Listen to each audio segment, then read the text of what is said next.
사흘 만에 나는 하나님을 경외하노니 너희는 이같이 하여 생명을 보존하라. 너희가 확실한 자들이면 너희 형제 중 한 사람만 그 옥에 갇히게 하고 너희는 곡식을 가지고 가서 너희 집안의 굶주림을 구하고 너희 막내 아우를 내게로 데리고 오라. 그러면 너희 말이 진실함이 되고 너희가 죽지 아니하리라.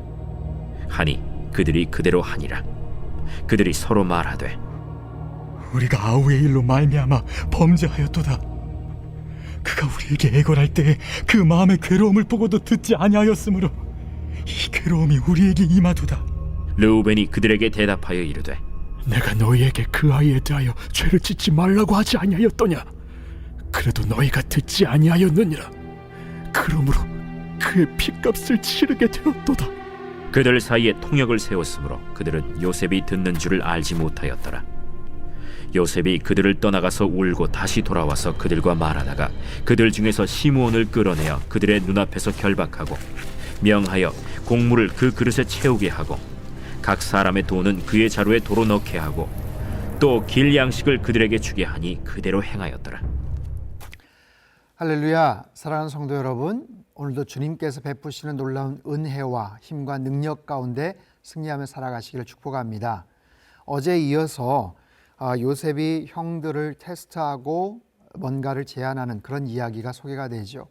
졸지에 양식을 구하러 왔던 형들은 총리가 계속해서 뭔가를 트집을 잡고 뭔가에 대해서 추궁하는 그런 상황 속에 굉장히 당혹스러워하죠. 그리고 졸지에 사흘간 감옥에 갇혀 있습니다. 여러 가지 생각이 들었겠죠. 얼마나 또 불안하고 또 힘들고 두려웠겠습니까? 사흘이 지났습니다. 18절 사흘 만에 요셉이 그들에게 이르되 나는 하나님을 경외하노니 너희는 이같이 하여 생명을 보존하라. 19절 너희가 확실한 자들이면 너희 형제 중 한 사람만 그 옥에 갇히게 하고 너희는 곡식을 가지고 와서 너희 집안의 굶주림을 구하고. 여러분, 사흘 동안 어떤 변화가 있었습니다. 이제 표면적인 변화는 뭐냐면 처음에는 다 여기다 이렇게 체포하고 여기에 다 감옥에 갇히는 거예요. 한 사람만 가서 그 막내 아들 데리고 오라는 거죠. 근데 사흘 만에 그 조건과 제한이 바뀌었어요. 한 사람을 여기다 남겨두고 너희들이 가서 데리고 오라는 거예요. 그 특이한 것은요, 3일 전에 제안할 때는 바로의 생명을 맹세하여 라는 표현을 썼죠. 애굽왕 바로, 가장 높은 권위자의 어떤 이름과 그 직위를 걸고서 맹세를 했죠.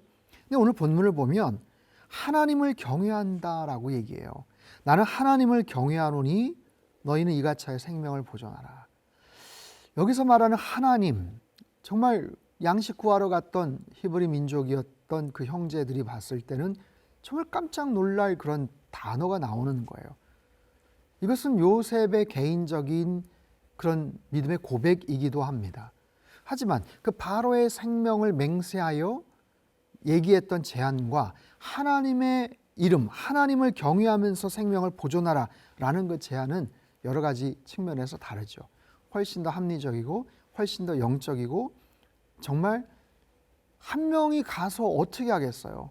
오며 가며 그 시간도 그렇고, 그리고 그 한 명이 아무리 많은 짐을 양식을 갖고 간다고 한들 거기에 있는 야곱 아버지와 다른 가족들 어떻게 그동안 먹일 수 있겠습니까? 안 되죠.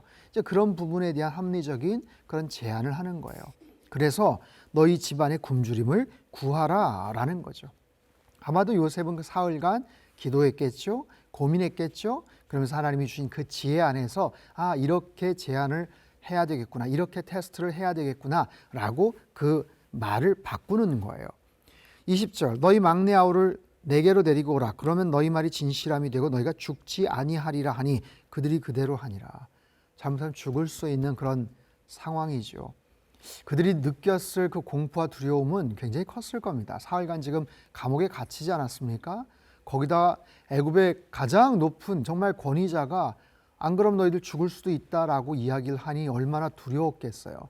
그때 아주 의미 있는 그런 이야기가 펼쳐집니다. 21절 그들이 서로 말하되 우리가 아우의 일로 말미암아 범죄하였도다. 그가 우리에게 애걸할 때에 그 마음의 괴로움을 보고도 듣지 아니하였으므로 이 괴로움이 우리에게 임하도다. 괴로움이란 단어를 두 번 씁니다. 첫 번째 괴로움은 요셉의 괴로움이에요. 22년 전에, 아주 오래전에 있었던 요셉이 정말 그 마른 우물에, 마른 구덩이에 빠졌고 거기에서 옷을 벗겨진 채 끌려갔었을 때 요셉이 얼마나 애걸복걸했을까, 얼마나 애처롭게 울면서 형들한테 정말 살려달라고 했을까. 그 장면들을 그들은 회상을 합니다. 두 번째 괴로움은 자기네들의 괴로움이죠. 그 괴로움이 우리에게 임했다. 인과응보죠. 자기네들이 했던 것에 대해서 그대로 정말 되갚아지는 그런 상황이죠. 자, 그 고난, 이 두려움, 갑작스러운 어떤 사건 속에서 그들은 죄가 떠올랐던 겁니다. 오랫동안 묵혀놨던, 그냥 짐짓 모른 척하고 넘어갔던 그런 죄가 떠오르게 되는 거예요. 사랑하는 성도 여러분, 성경은요, 죄에 대한 많은 정보를 우리에게 줍니다. 죄가 무엇인가, 죄의 특징이 뭔가, 죄의 어떤 전개, 그리고 발전되는 그런 방향이나 거기에 따른 엄청난 피해 결과는 무엇인가, 그리고 그 죄를 온전하게 해결할 수 있는 가장 결정적인 해법은 무엇인가 우리에게 가르쳐 주죠. 여러분, 죄는요, 가해자나 피해자나 똑같이 고통을 준다는 거예요. 물론 피해자가 훨씬 더 많은 고통을 받겠지만 이 가해자들도 결국에는 그 죄의 고통 가운데서 힘들어하고 있습니다. 그때 누가 얘기하냐면 22절, 루벤이 그들에게 대답하여 이르되 내가 너에게 그 아이에 대하여 죄를 짓지 말라고 하지 아니하였더냐. 그래도 너희가 듣지 아니하였느니라. 그러므로 그의 핏값을 치르게 되었도다 하니. 맏아들 루벤이 사실 요셉을 살리고자 했었죠. 죽이지 말자 했었죠. 구덩이에 던져지면 자기가 끌어올려서 구해주려고 했었죠. 그 얘기를 하는 거예요. 죄 짓지 말자고 하지 않았냐. 그런데 거기에 대한 대가를 너희가 듣지 않았기 때문에 이제 그 핏값을 치르게 된다. 굉장히 정확한 그런 이야기죠. 여러분, 죄는 그냥 사라지지 않습니다. 죄의 문제는 그냥 해결되지 않아요. 시간이 지난다고 사라지지 않습니다. 죄는 반드시 대가를 지불해야 됩니다. 여러분, 이 문제를 우리는 어떻게 해결할 수 있을까요? 사람은요, 그 죄의 문제를 해결할 수 없어요. 사람이 그 죄의 문제를 해결할 수 있다면 다행이지만 결국에는 해결할 수 없습니다.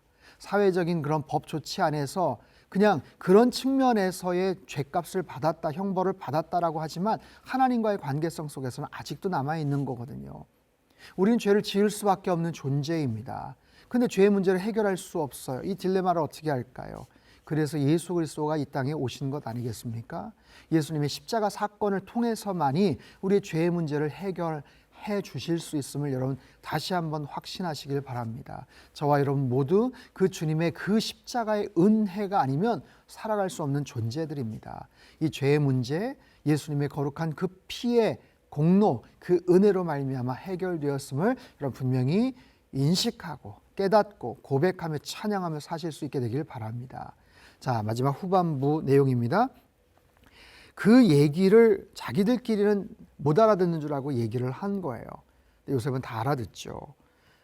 24절, 요셉이 그들을 떠나가서 울고 다시 돌아와서 마음이 아픈 겁니다. 이들이 이렇게 고통스러워하는구나. 이 부분에 대해서 자기도 아프고 형들이 아파하는 모습을 보면서 우는 거예요. 참 애틋한 그런 모습이죠.